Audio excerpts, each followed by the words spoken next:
کہ مقاصد کچھ اور تھے. انہی کی طرح کی آوازیں دو ایک اور. میاں نواز شریف نے ایک بیان دیا جس میں انہوں نے کہا کہ جی ہمارے اوپر تو حکومت تھوپی گئی، ہمیں تو زبردستی یہ حکومت دی گئی، ویری ڈیمیجنگ، کیونکہ اس کے اشارے کدھر جاتے ہیں، کون کس نے دیا ان کو زبردستی، ورنہ وہ کہتے ہیں جی ہم تو لینے ہی نہیں چاہتے تھے. اسی طرح اگر آپ اور دو ایک بیان سنیں ان کا، جاوید لطیف، میاں جاوید لطیف، وہ بھی ملبہ کسی اور پہ ڈالنا چاہتے ہیں. وہ کہتے ہیں جی ہماری زبانیں کھل جائیں گی، پھر ہمیں تو یہ مجبوری تھی ہمارے لیے. مجبوری کیوں تھی بھائی؟ سب جھوٹ. مفتاح اسماعیل نے کہا کہ جناب ہمیں تو آرمی نے یہ کہا تھا، فوج نے کہا تھا کہ یہ آپ این آر او کا یہ مسودہ لے لیں اور یہ جو امینڈمنٹس کرنی ہیں نیب آرڈیننس میں وہ اس طرح امینڈمنٹس کر لیں. بات یہ ہے کہ ایک تو ہمیں اندازہ، ہمیں پتہ ہے کہ میاں برادران ہوں یا یہ باقی کے جھوٹ اتنا بولتے ہیں کہ ان کی کٹی میں ہے، عادت بن چکی ہے، سچ بول نہیں سکتے یہ لوگ. پھر نیچرلی جو ان کے ہواری، ان کے ساتھ جو ان کے چیلے چانٹے ہیں ان کو بھی جھوٹ بولنا پڑتا ہے. سو ہم جھوٹ سن رہے ہیں کیونکہ حقائق کچھ اور تھے. رجیم چینج میں یہ لوگ اس لیے باہر کے اعلی کار بنے کہ انہوں نے اپنے کرپشن کے کیسز صاف کرنے تھے. چنانچہ آپ نے دیکھا کہ آتے ہی انہوں نے دو کام کیے. ایک تو وہ جو الیکٹرانک ووٹنگ سسٹم تھا EVM، اس کو ختم کرایا، اور ساتھ ہی انہوں نے امینڈمنٹ لے کے آ گئے نیب آرڈیننس کی، اور پھر یکے بعد دیگرے اپنے 2-4 مہینے میں کیسز وغیرہ ختم کرائے. اب میاں صاحب باہر بیٹھے ہیں، وہ بھی آنا چاہتے ہیں، مریم باہر چلے گئی، یہ سارے معاملات چل رہے ہیں اور نامکمل ہے اس وقت ان کا یہ پلان، کیونکہ میاں صاحب اور مریم جو کہ باہر بیٹھے ہیں حقیقتاً ان کو یہاں ہونا چاہیے، کیونکہ پارٹی کہہ رہی ہے کہ ان کی موجودگی ضروری ہے، ان کے بغیر الیکشن نہیں جیت سکتے اگلا. اب وہاں جا کے وہ مزید یہ کام کر رہے ہیں کہ جو پیسہ حکومت پاکستان کو واپس آنا چاہیے تھا وہ اس کے نئی پراپرٹیز خریدیں گے، ان اپارٹمنٹ کو بیچیں گے. آگے سننے میں آ رہا ہے کہ نئی پراپرٹیز وغیرہ. سو وہ وہاں پہ لگیں. فی الحال ان کا آنے کا کوئی ارادہ نظر نہیں آتا، لیکن اسی میں ایک سازش پیچھے موجود ہے اور وہ بڑا بری طرح پرسو کی جائے گی. اور اسی میں جیسے رانا ثناء اللہ دھمکی دیتا ہے کہ اب آئے تو میں 10 گنا زیادہ میں سختی کروں گا، وہ جھلا ہو چکا ہے. اس وقت سختی کی تھی اس وجہ سے کہ پنجاب کی حکومت ان کے پاس تھی. آج تو یہ اسلام آباد میں اگر عمران خان پنجاب میں اپنی لانگ مارچ لے کے چلتا ہے تو پنجاب میں تو اس کو کسی نے ہاتھ ہی نہیں لگانا، اور آگے آ کے اگر وہ اسلام آباد کو بلاک کر دیتا ہے، اسلام آباد میں داخل نہیں ہوتے، پوری طرح باہر سے بلاک کر دیتے، کیونکہ ان کو مار پیٹ سے بچنا چاہیے اس وجہ سے کہ PTI کی لانگ مارچ میں عورتیں بچے ہوتے ہیں، اور یہ اسلام آباد کو اگر باہر سے ہی انویسٹ کر دیں، بلاک کر دیں تو یہ اندر قید ہو جائیں گے. سو وہ جو بھپکیاں یہ اس طرح کی بات کر رہے ہیں، اس میں اصل جو سوچ ہے وہ یہ ہے پیچھے جو میاں صاحب یہ باہر بیٹھے سازشیں کر رہے ہیں، وہ یہ ہے کہ پنجاب کی گورنمنٹ کسی طرح دوبارہ حاصل کرنی ہے.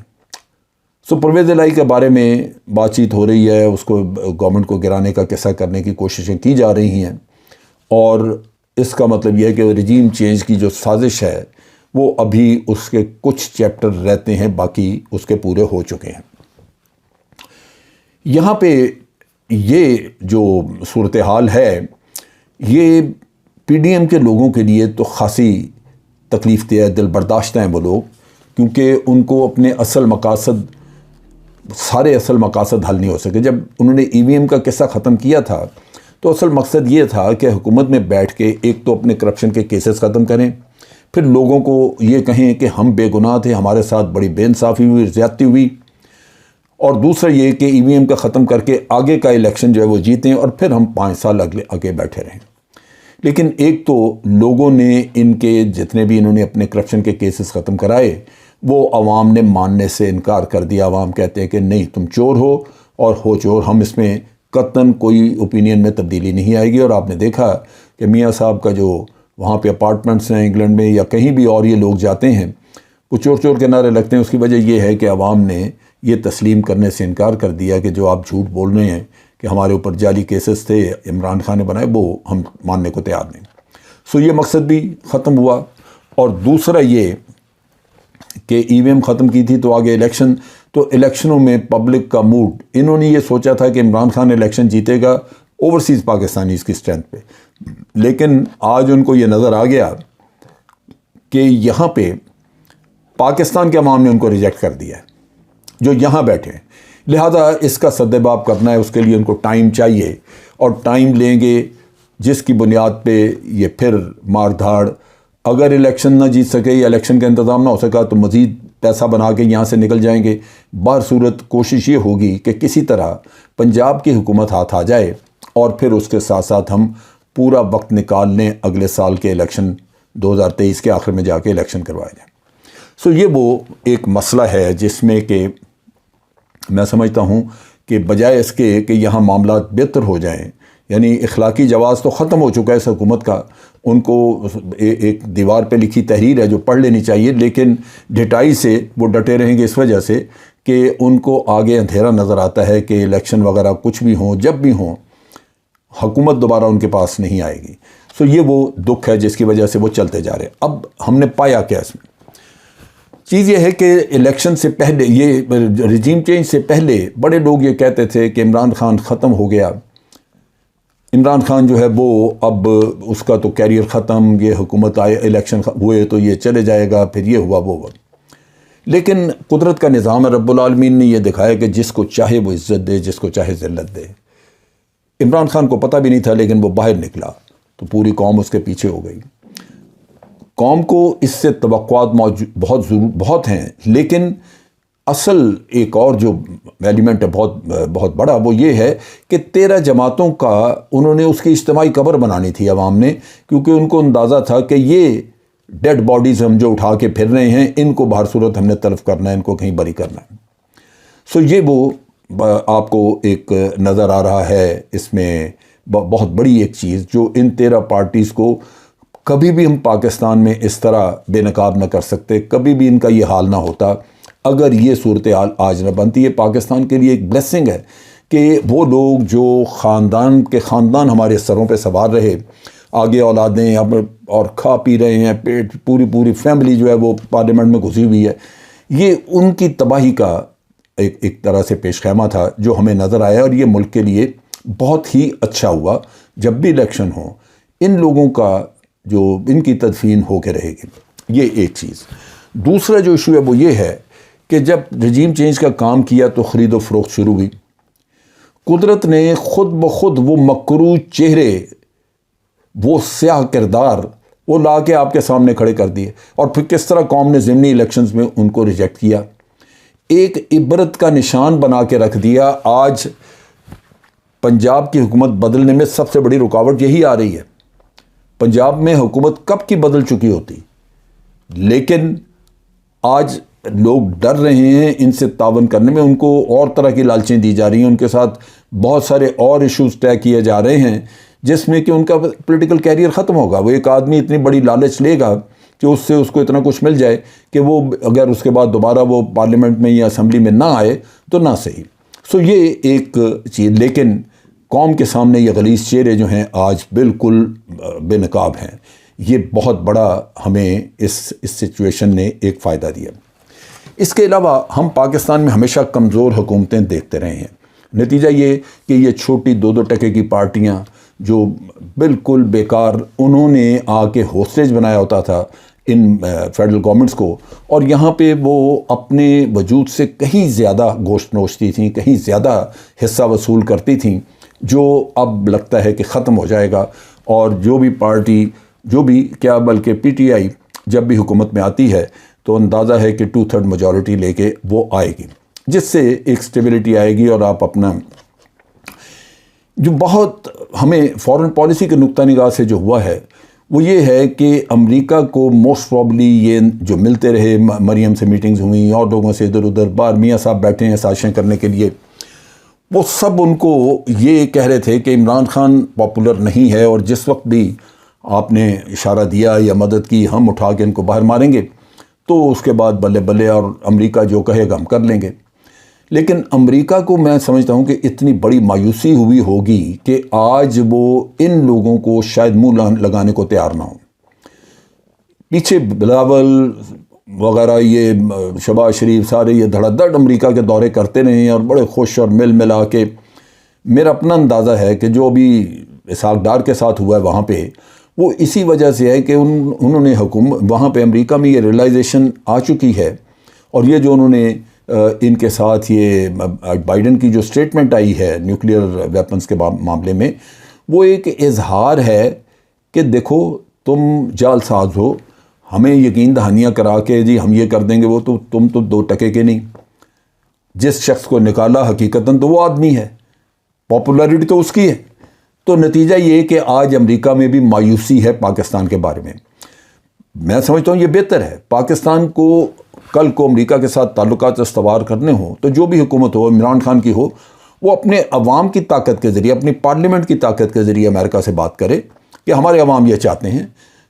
میں عمران خان کی اسٹیٹمنٹ کو سراہتا ہوں کہ اس نے ایک انٹرویو میں کہا تھا کہ میں نے پاکستان کے انٹرسٹ کا اس لیے دفاع کرنا ہے کہ مجھے پاکستان کے لوگوں نے چننا ہے.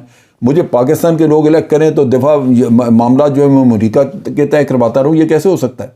تو یہ چیز بھی بڑی بہتر ہوئی ہے کہ جو بھی حکومت آئے گی وہ پاکستان کے مفادات کی بات کرے گی.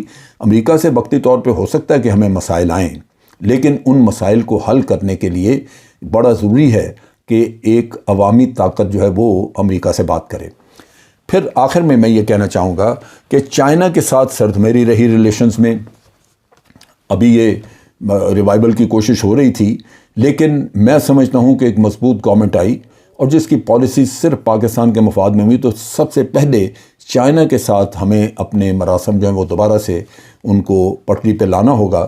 اور یہ ایک اچھا موقع ہے کہ ہمیں واضح طور پہ نظر آ جائے گا کہ ہم کسی کے کیمپ میں نہیں جا رہے. امریکہ کو جو آدمی نکالنا چاہ رہا تھا امریکہ، وہ حکومت میں آ رہا ہے، تو لازمی بات ہے کہ وہ امریکہ کا بغل بچہ تو نہیں ہے. سو اگر چائنا میں کوئی شکوک تھے تو وہ ختم ہو جائیں گے اور پاکستان کے لیے بڑی بہتری ہوگی. سو میں نے یہ تجزیہ اس لیے رکھا کہ جہاں کہیں ہمیں کچھ دشواریاں آئیں، کچھ تکلیفیں آئیں، کچھ کھویا، وقت بھی کھویا ہم نے، اور اکانومی کے معاملے میں بھی، مہنگائی کے معاملے ہوئی چیزیں، لیکن اللہ تعالیٰ نے اس میں لمبے وقت کے لیے اگر ہم دیکھیں لانگ ٹرم، تو میں سمجھتا ہوں کہ ملک میں اسٹیبلٹی آئے گی اور ہمیں ایک ایسا رستہ رب العالمین نے دے دیا ہے جہاں ہم ایک مضبوط حکومت بنا سکیں گے جو صرف اور صرف پاکستان کے مفاد کی بات کرے گی. یہ بہت بڑی نعمت ہے. ہمیں سب کو اللہ تعالیٰ کا شکر بھی ادا کرنا چاہیے اس نعمت کے لیے، اور اس رستے کو اب چھوڑنا نہیں چاہیے.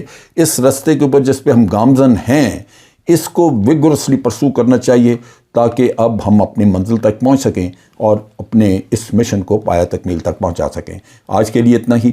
افواج پاکستان زندہ باد، پاکستان پائندہ باد.